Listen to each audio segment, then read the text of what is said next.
Kemarin pasal tentang shod belum selesai semuanya ya. Mohon maaf karena waktu yang membatasi. Jadi disesuaikan dengan waktu aja ya. Karena kajian ini merupakan kajian yang santai, jadi tidak terlalu diburu-buru seperti kurikulum sekolah harus selesai dalam 1 semester, dalam 2 semester, dan akhir semester itu harus tercapai target. Kalau di sini enggak ya. Ngaji gitu. Yang penting tujuan utamanya adalah rahmat dan ridho Allah. 5 ridhotillah, untuk mencapai rahmat dan ridho Allah. Insyaallah mudah-mudahan itu adalah tujuan utama dan pertama. Baik, dilanjutkan masih tentang shod, bahwa tasawuf itu terdiri dari 4 huruf, yakni ta, shod, waw, dan akhirnya fa, gitu ya. Walaupun waw di sini wawnya ada tasydid double, tapi dianggap 1 huruf karena mewakili dari sebuah ungkapan di dalam kalimah, gitu ya. Kalimah terdiri daripada huruf. Beda kalau dalam bahasa Indonesia, antara kalimah dengan huruf itu kata, gitu ya. Kalau di bahasa Arab huruf ya huruf. Kemudian kata itu adalah kalimah. Kalau kalimah kalim istilahnya, gitu ya. Beda sedikit namun berbeda istilah. Baik, untuk menyambungkan dengan shod kemarin, gitu ya, saya hanya membacakan huruf shod yang terdiri dari minas sofa, diambil dari kata sofa, artinya bersih. Wahwa ala nau'aini, terdiri dari, adapun itu shod bersih terdiri dari 2 macam. Pertama, sofaul qalbi, bersihnya hati, wa sofaul sirri, dan bersihnya sir, rasa. Qalbu dengan rasa, 2 sisi yang berbeda. Qalbu adalah sebagaimana yang kita pahami bersama hati, dan sir itu sesuatu yang paling mendalam. Kemarin sudah disampaikan hadis kursi tentang sir. Banaitu fi jawfi bani adama qasran. Aku jadikan di dalam diri manusia itu adalah ibarat sebuah istana. Wa fil qasri sadran, di dalam istana tersebut terdiri dari dada. Wa fil sadri qalban, dan di dalam dada itu ada sesuatu yang sangat esensi, yakni qalbu. Wa fil qalbi fuadan, di dalam qalbu itu ada fuad. Wa fil fuadi syaghofan, di dalam fuad itu ada satu istilah yang namanya syaghaf. Wa fi syaghafi lubban, di dalam syaghaf itu ada lubban, itu mata hati. Wa fi sirri, wa fil lubbi sirri, di dalam lub itu ada sir. Wa fi sirri ana, dan di dalam sir itulah aku berada. Istilah di dalam hadis kursi ini, maksud berada adalah sebagaimana surah Al-Anfal. Kemarin itu surah Al-Anfal ya. Surah Al-Anfal Allah menyatakan innallaha yahulu bainal mar'i wa qalbih, bahwa sesungguhnya Allah Subhanahu wa taala berinteraksi, berkomunikasi dengan manusia di dalam melalui hatinya, bukan melalui raganya, bukan melalui rasionya, pemikirannya, bukan melalui segala sesuatu yang ada di dalam diri manusia. Terkhusus adalah yang dimaksud Allah, wa ana yahulu bainal mar'i wa qalbi, innallaha yahulu bainal mar'i wa qalbi. Sesungguhnya Allah Subhanahu wa taala berinteraksi dengan manusia melalui qalbunya. Dan qalbu di sini yang dikhususkan adalah sir. Sir, kalau qalbu secara bahasa umum artinya seluruh manusia mengetahui, baik muslim maupun non muslim. Bagi kita, bagi muslim, sesuatu yang paling esensial di dalam qalbu itu sendiri adalah yang disebut dengan sir. Maka di dalam istilah min jumlatil ulama ilmu tasawufin, kalau sesuatu ingin merasakan kehadiran Allah, sirnya dibersihkan, kata para guru mursyid gitu ya, sirnya dibersihkan. Maksud dibersihkan itu bagaimana? Jangan letakkan sesuatu selain Allah. Subhanallah, itu sangat sulit sekali ya. Nah, kalau sudah terbiasa menyisihkan satu ruang hanya untuk Allah, maka kesananya Allah semakin merasa nyaman untuk berada di dalam sir orang tersebut, gitu ya.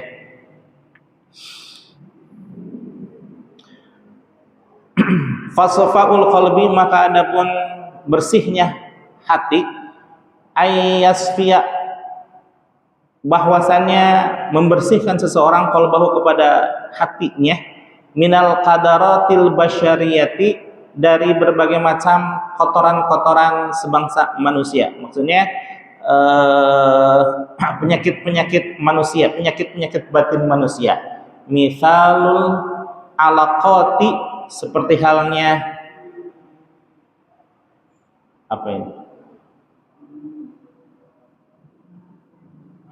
Misalul alaqati, seperti halnya syahwat allati tahsulu fil qalbi, yang menetap di dalam hati, min kasratil akli, dari akibat banyaknya makan, wasyurbi, dan juga minum, minal halali, dari sesuatu yang halal. Yang halal saja bisa mempengaruhi tentang syahwat seseorang, apalagi yang syubhat atau apalagi yang haram. Wa kasratil kalami, dan juga banyaknya berbicara, wa kasratin naumi, dan juga banyaknya tidur, wa kasratil mulahazatid dunyawiyati, dan banyaknya bersenang-senang untuk urusan duniawi. Mithlu hubbi ziyadatil kasbi, seperti halnya mencintai, terlalu cinta akan kasab, mencari sesuatu, mencari penghidupan. Mohon maaf. Wa ziyadatul jima'i, dan juga bertambahnya urusan jima, wa ziyadatu mahabbatil auladi, dan bertambahnya kecintaan terhadap anak, wa ahlihi, dan juga keluarganya, wa nahwu dzalika, dan juga sebangsa itu, minal manahi, dari sesuatu yang terlarang, an-nafsaniyati, sebangsa diri atau diri manusia. Ini lanjutannya ya. Wa tasfiyatul qalbi, dan adapun bersihnya hati, min hadhil qadarati, dari berbagai macam penyakit batin seperti yang disebutkan di atas, la tahsulu, tidak akan sampai, tidak akan pada tataran bersih, tidak akan mencapai tujuan kebersihan, utamanya urusan kebersihan qalbu, illa, terkecuali bimulazamati dzikrillahi ta'ala, dengan memperbanyak atau dengan mengistiqomahkan, memulazamahkan zikrullah, mengingat Allah Subhanahu wa taala. Cuma syaratnya ada disebutkan bitalqini, dengan cara ditalqin. Apa yang ditalqin? Yaitu ditalqin itu laqana yulaqqinu talqinan, seperti halnya Allah Subhanahu wa taala mentalqin Nabi Adam alaihi salam di dalam surah Al-Baqarah ayat 37, fatalaqqa Adamu, dan Nabi Adam alaihi salam menerima talqin, menerima pembelajaran, menerima pengajaran dari Allah Subhanahu wa taala, mir rabbihi, dari Tuhannya, dari Allah Subhanahu wa taala. Apa yang kemudian terjadi setelah ditalkinnya oleh Allah Subhanahu wa taala, fataba alaih, maka serta-merta Nabi Adam alaihissalam diterima tobatnya oleh Allah Subhanahu wa taala. Nabi Adam alaihissalam bertobat selama menurut riwayat yang mu'tabar 200 tahun. 200 tahun Allah belum berkenan untuk menerima tobatnya. Tapi Nabi Adam tidak pantang menyerah. Tidak menyerah bahwa bening lama-lama Allah tidak menerima tobat saya. Enggak ada pikiran seperti itu.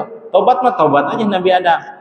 Rabbana ya Rabbana zalamna anfusana fa ilam taghfir lana wa tarhamna lanakunanna minal khasirin.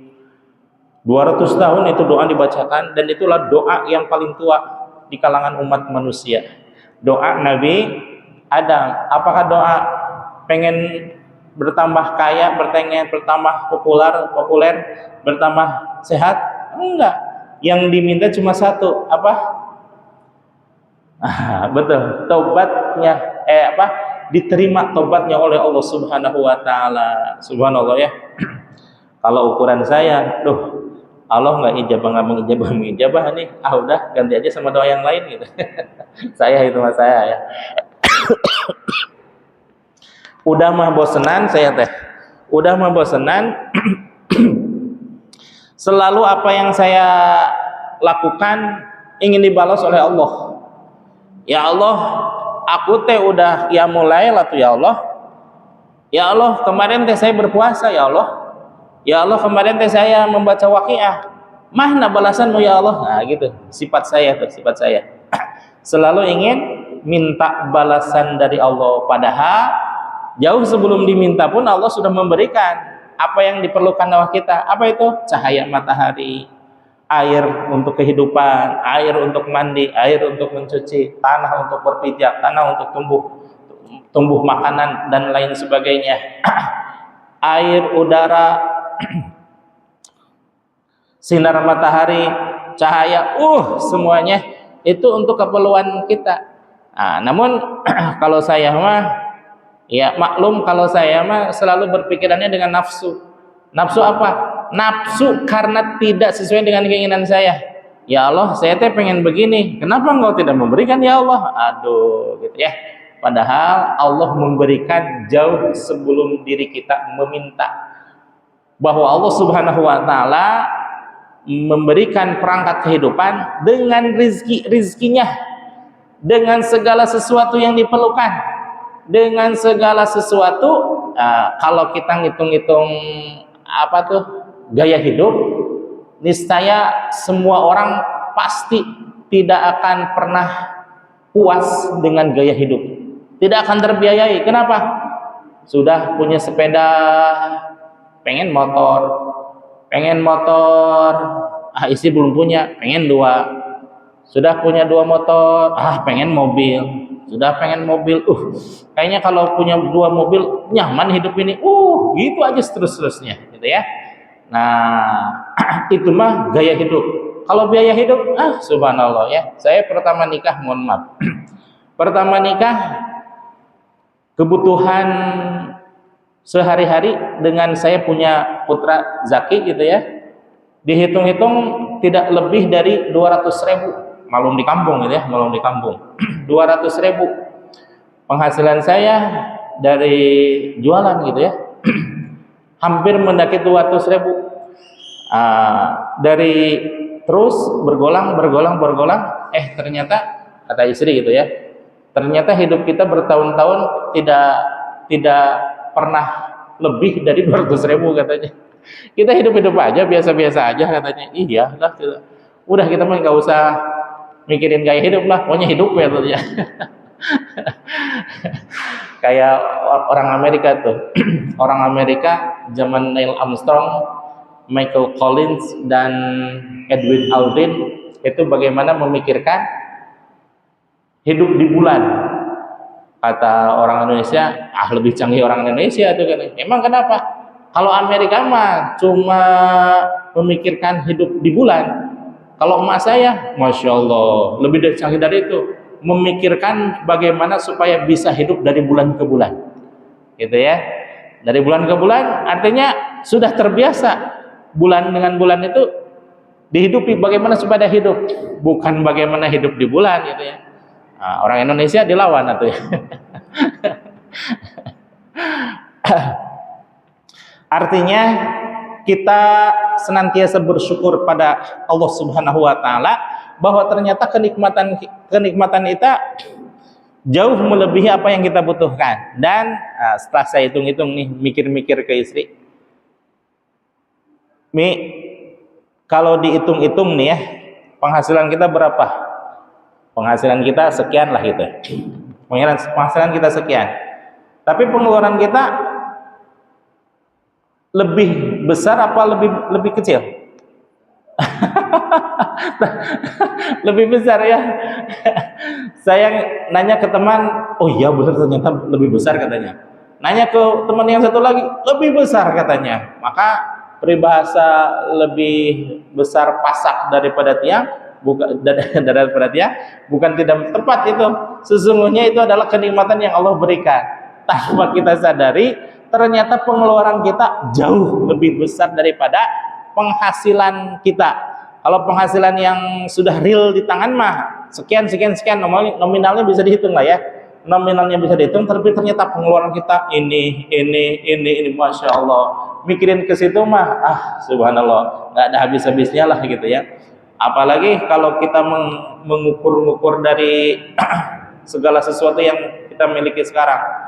Masya Allah, pisah, kalau bahasa Sundanya nih, pisah kumahentai, entah harus bekerja berapa puluh tahun untuk mencapai semua itu. Tapi dengan mudahnya Allah memberikan kepada kita semuanya. Subhanallah ya. Ini adalah kenikmatan yang mungkin luput untuk kita syukuri bersama. Maka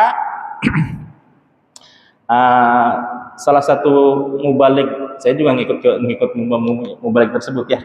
Salah satu yang mubalik adalah mudah-mudahan katanya segala kenikmatan dapat diwakili dengan mengucapkan alhamdulillah. Insyaallah mudah-mudahan dengan niat seperti itu kita senantiasa bersyukur kehadirat Allah Subhanahu wa taala. Amin ya Allah ya rabbal alamin.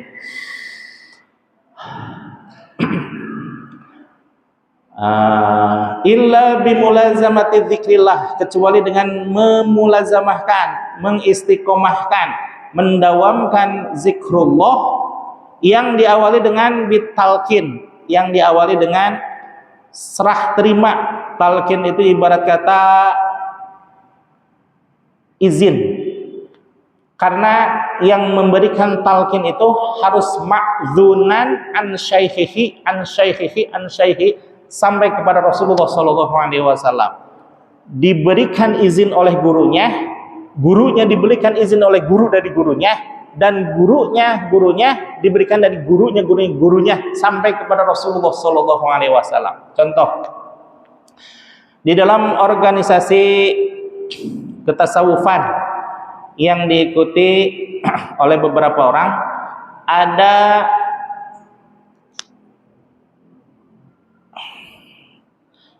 ada suatu amanah ya, suatu amanah yang diberikan oleh Syekh Mursyid kepada beberapa orang, katakanlah 3 orang lah gitu ya.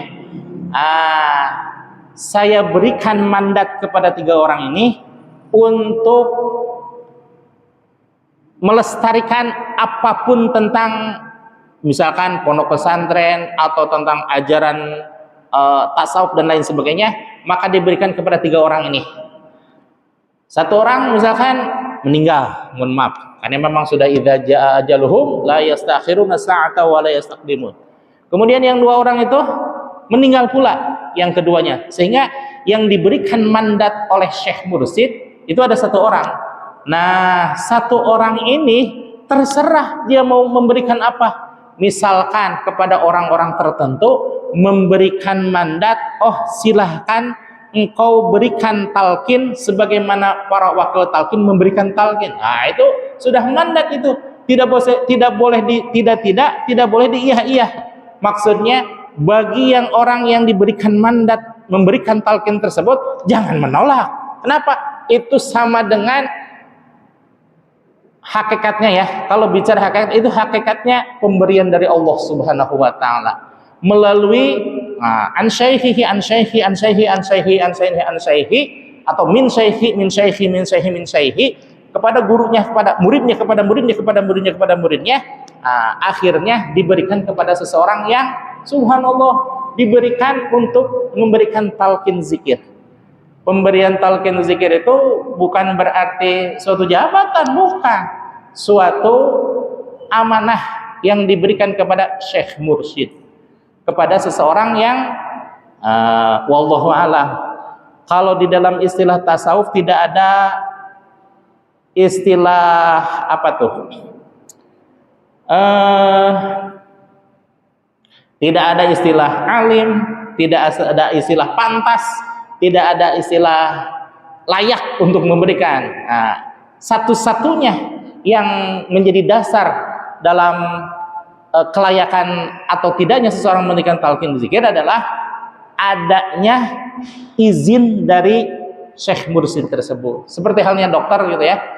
Saya baru tahu bahwa dokter tersebut diberikan jabatan dokter oleh negara, bukan oleh universitasnya, bukan.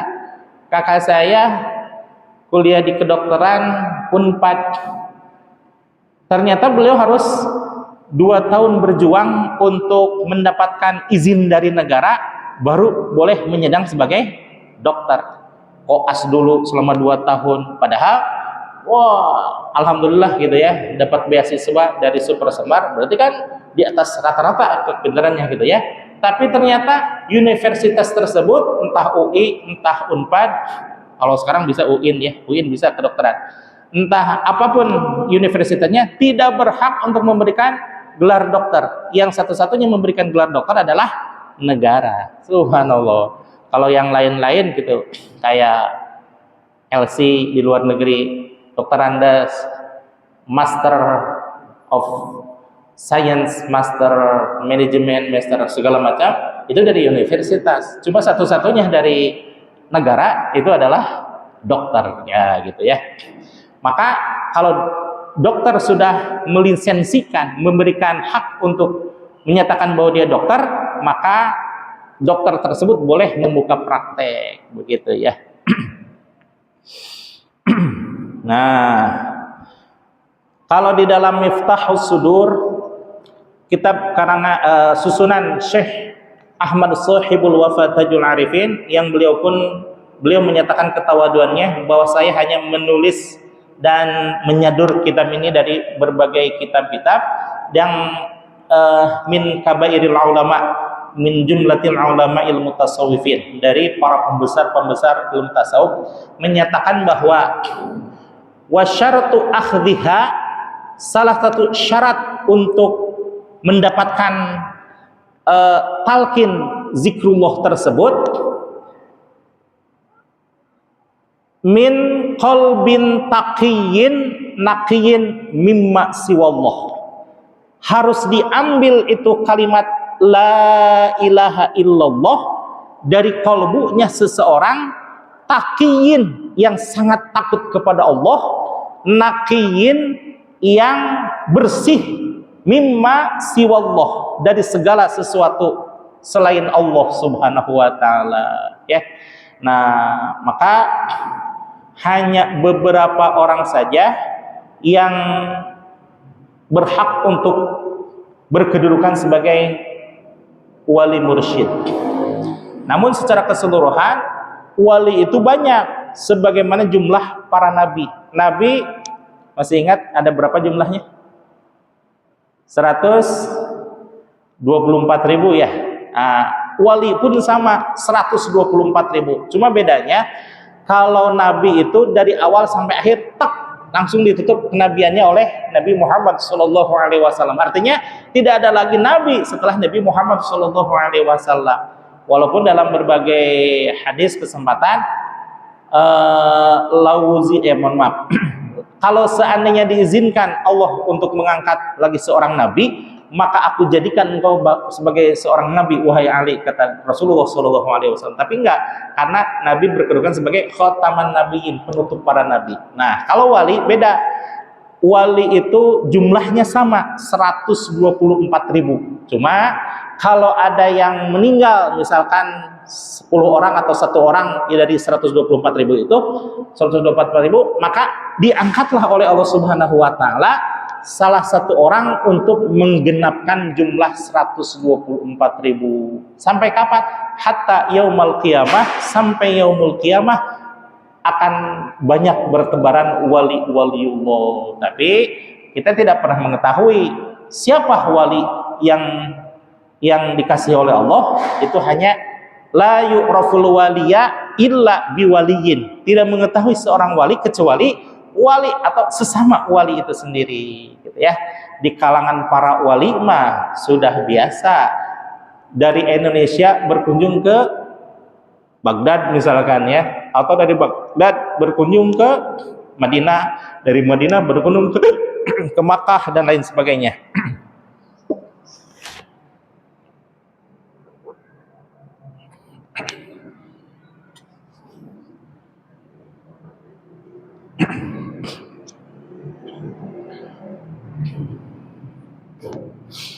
Karena sebagai umatnya Rasulullah Shallallahu Alaihi Wasallam diberikan satu keistimewaan. Ini umum ini ya, umum.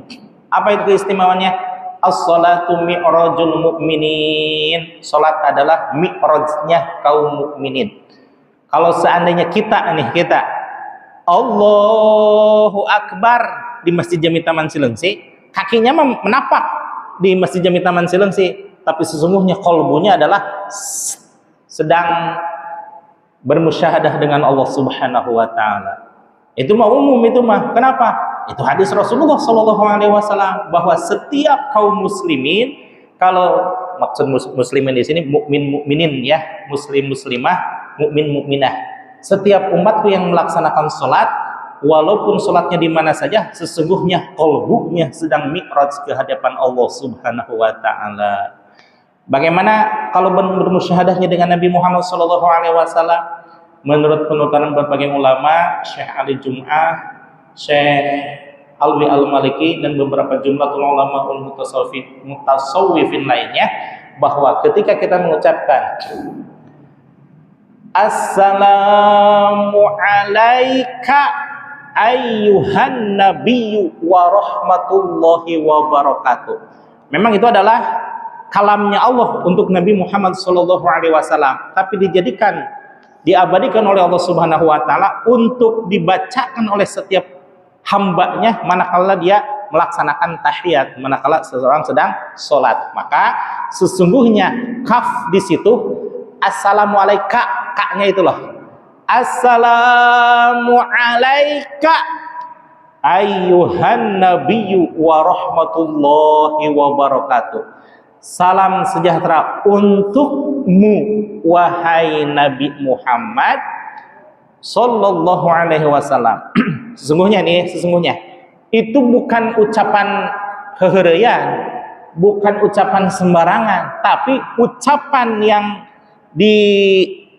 diawali dengan kalamnya Allah Subhanahu wa taala untuk Nabi Muhammad, lalu diabadikan oleh Allah untuk hamba-hambanya. Maka ketika kita menyebutkan assalamu alaika, maka kitalah yang menyebutkan kepada Nabi Muhammad SAW, salam sejahtera untukmu wahai Muhammad Rasulullah SAW. Kak di situ mukhatab, kaful mukhatab, kaf bimakna sedang diajak berbicara. Kalau diajak berbicara nih, engkau apa dia menyebutnya istilahnya? Kata ganti, kan kata ganti itu ada saya, kata ganti pertama, engkau kata ganti kedua, dia kata ganti ketiga. Berarti kalau menyebutkan engkau itu kira-kira ada nggak orang yang diajak bicaranya? Bingung ya, bingung. Ini Subhanallah, pemahamannya sama dengan memahami as-salatu mi'rajul mu'minin, bahwa ketika kita melaksanakan Allahu Akbar, itu sedang bermusyahadah dengan Allah Subhanahu wa taala. Dan ketika kita bersolawat, terutama ketika kita mengucapkan assalamu alaika, seolah-olah seharusnya seseorang itu merasakan musyahadahnya dengan Nabi Muhammad sallallahu alaihi wasallam. Bahkan sebenarnya ini mohon maaf ya, di dalam surah An-Nisa ayat 64 sudah jelas nyata itu ya. Wa ma arsalnaka mir rasulin illa liyuta'a biidznillah, dan tidaklah aku utus seorang utusan kecuali untuk mentaatimu, bimu illa liyuta'a biidznillah, kecuali untuk mentaati perintah Allah Subhanahu wa taala. Nah, di sini nih, walau annahum idzalamu anfusahum, walaupun seandainya di antara mereka ada yang berbuat zolim, ada yang menganiaya dirinya sendiri, ada yang tidak taat kepada Allah dalam artian bermaksiat kepada Allah dan kepada Rasul, ja'uka, kemudian dia datang kepadamu wahai Rasul. Kalau mengartikan ja'uka datang secara fisik, itu hanya terjadi untuk para sahabat saja. Kenapa? Karena yang berkesempatan untuk datang kepada Rasul, uluk salam ke rumah beliau, itu hanya para sahabat yang jelas-jelas berjumpa dengan Rasulullah SAW. Bagaimana dengan generasi tabi'in? Nah, tidak termasuk kalau mengartikan lafaz itu seperti ja'uka, datang secara fisik. Kemudian kalau datang diartikan secara silaturahim, ziarah ke Madinah, nah itu mah hanya berlaku untuk orang-orang kaya saja yang berkesempatan, yang kaya pun yang melakukan umroh ke Madinah. Bagaimana kalau seandainya kaya tapi tidak umroh abjan? Oh, apalagi itu tidak mendapatkan bagian gitu ya. Sedangkan al-Islam rahmatan lil alamin. Nabi Muhammad SAW dan juga Islam secara keseluruhan adalah rahmat bagi seluruh alam.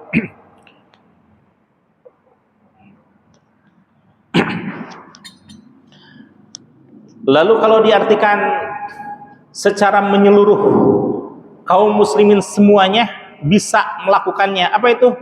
Ja'uka, mereka datang kepadamu wahai Rasul dengan mengucapkan ila hadratin nabiyil mustafa Muhammadin sallallahu alaihi wasallam. Itu adalah datang secara ruhaniyah. Sekalipun saya yang belum bisa melaksanakan haji, yang belum bisa melaksanakan umroh, yang belum bisa apa-apa, tapi senantiasa ila hadrati, ila hadrati, ila hadrati, dengan niat silaturahim kepada Rasulullah sallallahu alaihi wasallam, maka Rasul pun menanggapi menanggapi silaturahim kita. Jangankan silaturahim ya, di dalam hadis yang lain Rasul menyatakan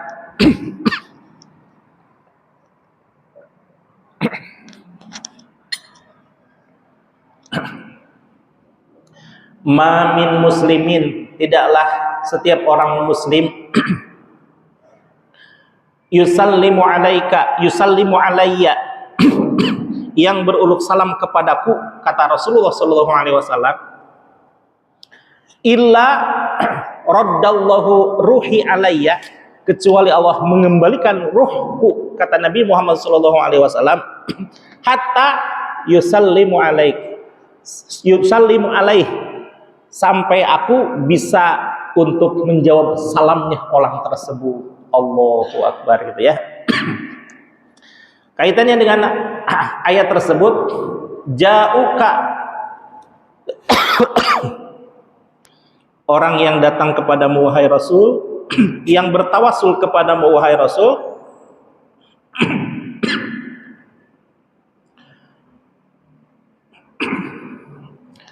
Wastaghfirullah, kemudian istighfar tapi diawali dengan tawasul kepada Rasulullah sallallahu alaihi wasallam.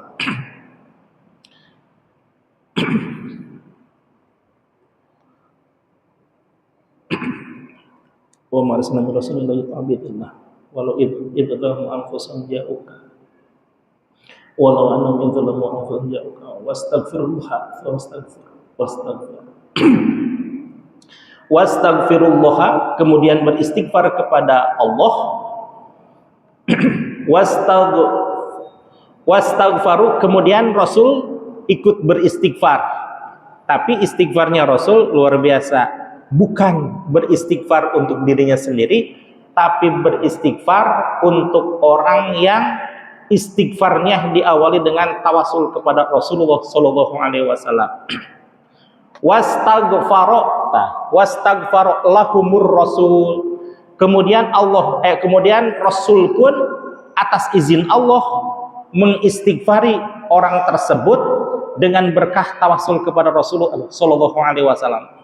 Lalu apa kelebihan orang yang beristighfar yang diawali dengan istighfar kepada Rasul? Lawajadullaha tawwabar rahim, maka engkau akan dapati Allah Maha penerima taubat dan penuh kasih sayangnya. Dalam artian, sebanyak apapun dosa yang kau pikul, kalau seandainya beristighfar dengan istighfarnya Rasulullah sallallahu alaihi wasallam, artian Rasulullah ikut beristighfar akan dosa-dosa engkau, maka Allah akan mengampunimu. Ya, subhanallah ya. Maka ini adalah musyahadah kepada Allah dan musyahadah kepada Rasulullah sallallahu alaihi wasallam. Maka hati-hati dalam melaksanakan sholat, karena itu adalah saat-saat yang terbaik bagi kita kaum muslimin.